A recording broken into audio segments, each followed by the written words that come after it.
มันนี่เกลือหมูกันทุกคน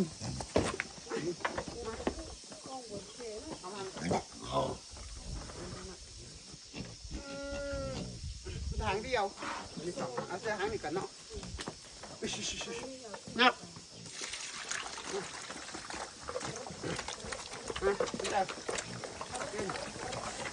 โอ้ยโอ้ยโอ้ยโอ้ยโอ้ยโอ้ยโอ้ยโอ้ยโอ้ยมาแล้วคุณน่ะ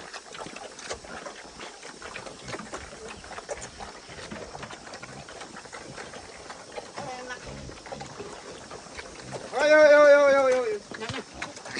น่ะปล่อยมันจะกับพ่อมันร้อนลูกกันเนาะ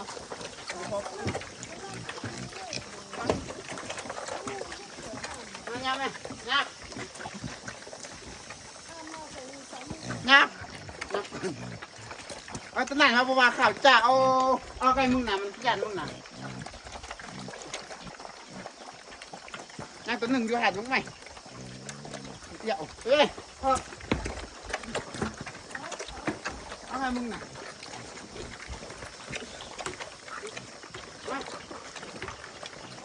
มาแล้วเฮ้ยเฮ้ยเฮ้ยเฮ้ยเอาไปไก่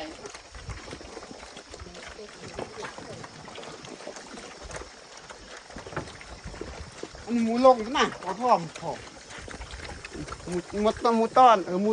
นี่หมูต้อนหมูต้อนมันเหมือนน่ะมันกำลังจะง่ามไหมเนาะอันนี้คือการเกลือหมูทุกคนบ้างอันนี้คือตัวหมูที่เขาเลี้ยงมัน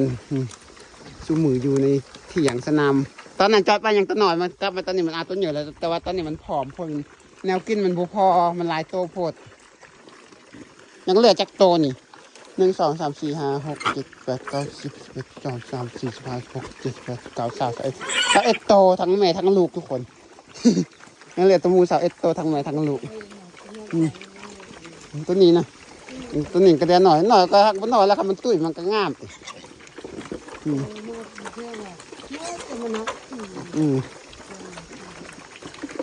ก็งามของมันแหละล่ะ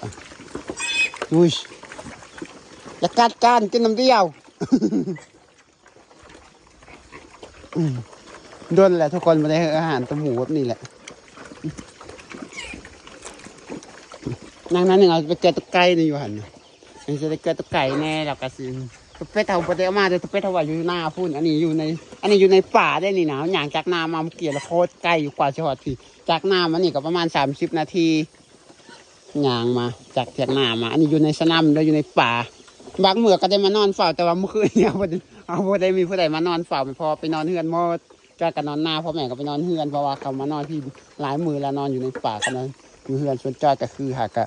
ลุกในเมืองมาวันจะกับมันนอนหน้าเลยให้พ่อแม่ไปนอนเฮือนแล้วมันกัดกันยัง มันกระตุกเจอเอากระตุกเจอวัน